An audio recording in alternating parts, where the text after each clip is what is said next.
Assalamualaikum warahmatullahi wabarakatuh. Apa kabarnya anak-anakku? Alhamdulillah ya, dalam keadaan sehat walafiat. Dan bagi yang masih sakit, mudah-mudahan segera diangkat penyakitnya oleh Allah Subhanahu wa taala. Baiklah, untuk pembelajaran tematik kali ini kita akan mempelajari pembelajaran 1 ya, tematik 5G, subtema 2, pembelajaran 1. Sebelum belajar tematik, marilah kita membaca basmalah dulu. Bismillahirrahmanirrahim. Kita akan mempelajari tentang detik-detik proklamasi kemerdekaan Republik Indonesia ya. Sejarah mencatat bahwa puncak perjuangan bangsa Indonesia adalah detik-detik proklamasi kemerdekaan, yaitu pada tanggal 17 Agustus 1945. Bagaimana prosesnya? Bu Noni akan bacakan sedikit ya. Pada tanggal 16 Agustus 1945 atau sebelum Hari Merdeka, dilakukan penyusunan naskah proklamasi dilakukan di Rumah Laksamana Tadashi Maeda. Setelah teks proklamasi selesai dirumuskan, para tokoh perumus teks proklamasi pergi ke serambi rumah untuk menemui hadirin yang menunggu mereka. Rumusan teks proklamasi kemudian dibahas di hadapan hadirin tersebut. Insinyur Soekarno memberikan usulan agar naskah proklamasi yang telah dibuat ditandatangani oleh semua peserta yang hadir. Namun, usulan tersebut ditolak. Soekarni mengusulkan agar naskah ditandatangani oleh Soekarno dan Hatta atas nama bangsa Indonesia, dan usul tersebut disetujui. Para peserta juga sepakat agar proklamasi kemerdekaan Indonesia segera dilaksanakan esok harinya. Setelah selesai menyusun teks proklamasi, para pemimpin dan pemuda keluar dari Rumah Laksamana Maeda dengan diliputi kebanggaan. Mereka juga telah sepakat untuk memproklamasikan kemerdekaan Indonesia di Jalan Pegangsaan Timur nomor 56 pada pukul 10 pagi. Sebelum pulang, Bung Hatta berpesan kepada BM Dia untuk memperbanyak teks proklamasi dan menyiarkannya ke seluruh dunia. Para pemuda tidak langsung pulang, mereka melakukan berbagai kegiatan untuk mempersiapkan penyelenggaraan pembacaan teks proklamasi. Masing-masing kelompok pemuda mengirim kurir untuk memberitahukan kepada masyarakat bahwa saat proklamasi telah tiba. Semua alat komunikasi digunakan untuk penyambutan proklamasi. Ada pamflet, pengeras suara, dan mobil-mobil dikerahkan ke segenap penjuru kota.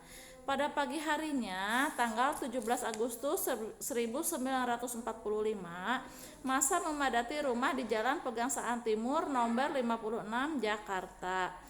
Untuk menjaga keamanan upacara pembacaan proklamasi, Dr. Muwardi meminta Latif Hendraningrat beserta beberapa anak buahnya untuk berjaga-jaga. Wali Kota Suwiryo memerintahkan kepada Wilopo untuk mempersiapkan peralatan yang diperlukan, termasuk pengeras suara. Sudiro memerintahkan kepada Suhud untuk menyiapkan tiang bendera beserta benderanya. Bendera merah putih telah disiapkan oleh Ibu Fatmawati. Bendera tersebut dijahit oleh Ibu Fatmawati sendiri. Sejak pagi hari sudah banyak orang berdatangan. Tokoh-tokoh yang hadir antara lain adalah A.A. Maramis, Dr. Buntaran Martoatmojo, Latu Harhari, Abikus Nocokro Suyoso, Oto Iskandar-Dinata, Ki Hajar Dewantara, Samratulangi, Sartono, Sayuti Melik, Pandu Kartawiguna, M. Tabrani, Dr. Mawardi, S.K. Trimurti, dan A.G. Pringgondigdo. Diperkirakan yang hadir seluruhnya ada 1.000 orang. Hari Jumat, tepat pukul 10 waktu Indonesia Barat, Bung Karno dan Bung Hatta keluar serambi depan diikuti oleh Ibu Fatmawati. Bung Karno dan Bung Hatta maju beberapa langkah. Bung Hatta mendekati mikrofon untuk membacakan teks proklamasi. Bung Karno berkata, "Saudara-saudara, dengan ini kami nyatakan kebulatan tekad itu dengan proklamasi kami." Nah, di sini ada ya teks proklamasinya di situ. Proklamasi kami bangsa Indonesia dengan ini menyatakan kemerdekaan Indonesia. Hal-hal yang mengenai pemindahan kekuasaan dan lain-lain diselenggarakan dengan cara seksama dan dalam tempo yang sesingkat-singkatnya. Jakarta, 17 Agustus 1945, atas nama bangsa Indonesia, Soekarno-Hatta. Nah, setelah proklamasi dibacakan, di sana Bung Karno masih berkata ya, demikianlah saudara-saudara, kita sekarang telah merdeka. Tidak ada satu ikatan lagi yang mengikat tanah air kita dan bangsa kita. Mulai saat ini kita menyusun negara kita negara merdeka. Negara Republik Indonesia merdeka, kekal abadi insya Allah. Tuhan memberkati kemerdekaan kita itu. Acara berikutnya adalah setelah pembacaan teks proklamasi dilanjutkan dengan pengibaran bendera merah putih yang dilakukan oleh Latif Hendra Diningrat dan S. Suhud.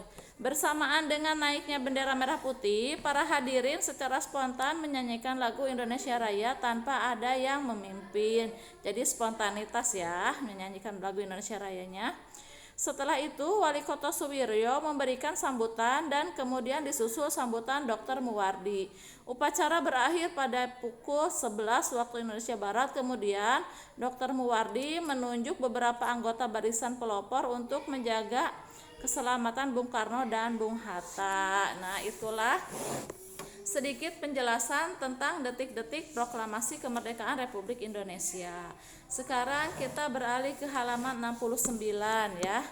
Sebagai generasi penerus bangsa, kita harus bersyukur kepada Tuhan Yang Maha Esa atas anugerah kemerdekaan yang diraih bangsa Indonesia. Kita juga harus berterima kasih kepada para pahlawan karena atas jasa-jasanya lah bangsa Indonesia meraih kemerdekaan. Kemerdekaan membuat kita bebas melakukan banyak hal, misalnya belajar untuk meraih cita-cita yang diinginkan. Baiklah, sekarang kita beranjak ke kalor atau panas lagi ya, ke materi IPA. Kamu kan kemarin tema 6 sudah mempelajari tentang kalor atau panas dan perpindahan dari benda bersuhu tinggi atau bersuhu panas ke benda bersuhu lebih rendah atau dingin. Dengan demikian, tidak akan terjadi perpindahan panas dari benda bersuhu dingin ke suhu panas, kecuali menggunakan alat khusus. Bagaimana pengaruh benda jika menerima atau melepaskan panas? Apabila benda menerima atau melepaskan panas, maka akan terjadi perubahan suhu pada benda tersebut. Misalnya, pada saat kamu memasak air, maka setelah beberapa saat air akan menjadi panas dan akhirnya mendidih. Air menjadi panas karena pada saat memasak, air menerima panas dari api kompor. Dengan demikian, apabila suatu benda menerima panas, maka suhu benda tersebut menjadi naik. Makin banyak suatu benda menerima panas, maka semakin tinggi suhu benda tersebut. Suatu benda tidak hanya menerima panas, tetapi juga melepaskan panas. Apabila suatu benda melepaskan panas, maka suhu benda tersebut akan turun. Jadi proses penerimaan dan pelepasan panas menyebabkan terjadinya perubahan suhu. Ya, nih di sini ada nih. Untuk memahami proses penerimaan dan pelepasan panas yang menyebabkan terjadinya perubahan suhu, coba lakukan kegiatan berikut. Di sini ada air es dan air panas, ya, satu baskom air panas dan satu gelas air es. Ada 2 buah termometer. Jadi celupkan masing-masing sebuah termometer ke dalam baskom berisi air panas dan ke dalam gelas berisi air dingin. Kemudian catatlah suhu yang ditunjukkan oleh masing-masing termometer. Jadi ada 2 air panas dan air dingin. Nah, di termometer dulu air panas sama air dinginnya. Kira-kira kalau air panas berarti itu derajatnya tinggi, kalornya tinggi. Kalau air dingin berarti kalornya rendah. Nah, setelah dicampurkan apa yang terjadi? Ada yang menerima kalor dan ada yang melepaskan kalor. Yang menerima kalor yang mana? Berarti air dingin.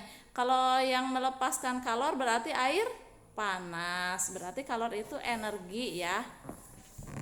Nah, mungkin pembelajaran satu hari ini sampai di sini dulu. Mudah-mudahan kalian bisa dimengerti apa yang Bu Nuni jelaskan. Terima kasih. Kita akhiri dengan membaca hamdalah. Alhamdulillahirabbil alamin. Wassalamualaikum warahmatullahi wabarakatuh.